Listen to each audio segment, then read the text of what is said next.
All right, Chinmay, so you're paying up for the beard. He's going to cost you $11,200. So who's shaping up to be the best value play for you?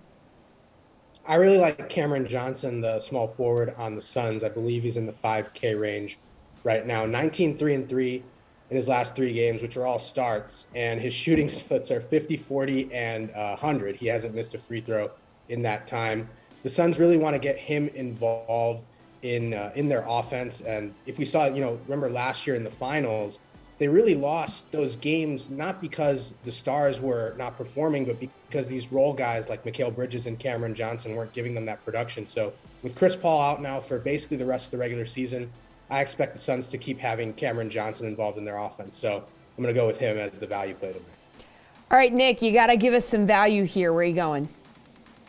Yeah, Kevin Love is one guy who jumps out, and it's been a little bit more feast or famine of late with Kevin Love than you'd like. He was so consistent, for the first 50-odd games of the year, and it kind of hit the skids a little bit around the All-Star break, but bounced back in a big way against Minnesota earlier this week. So hopefully he's back on track. I think he's a pretty solid value at 5,500.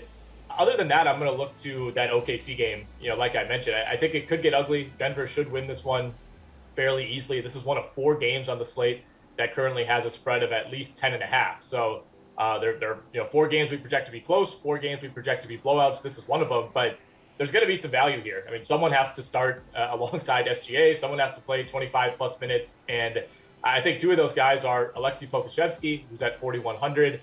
I think he's probably going to start at small forward. They're virtually out of options there. And then Isaiah Roby, who not too long ago was essentially exiled from this team, was spending time in the G League, and now here we are, and he's back as the starting center pretty much every night. So neither of those guys are super exciting. Neither of those guys are players you want to roster in season long, but when they're at 4,100 and 4,400 respectively, they make for pretty solid DFS values. All right, Garion, who do you think is a solid DFS value tonight? Yeah, I think you have to go to that Thunder game. They're just missing so many people, and I think Nick mentioned the 2 guys who I feel safest about. I think Roby got into some foul trouble in his last game. That is obviously a very concerning thing going up against Nikola Jokic tonight.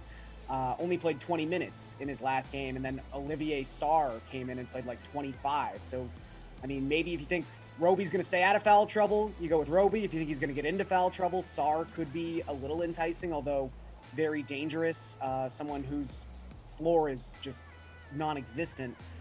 In that same way, I think Poku has actually been playing like quietly the best basketball of his career the past month or so. Since the beginning of February, he's averaging over a DraftKings point per minute. So again, I think those 2 guys are the safe plays, but I'm sorry if I've talked about Vit Krejci way too much on this show. I mean, I know I bring him up every single day, but I think Krejci is kind of quietly maybe the best value play on this slate. He is the bare minimum at 3K.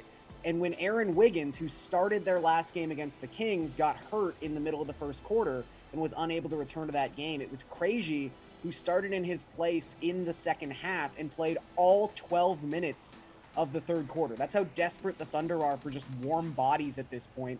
He finished that game 10 points, 4 rebounds, 2 assists, almost 30 minutes played.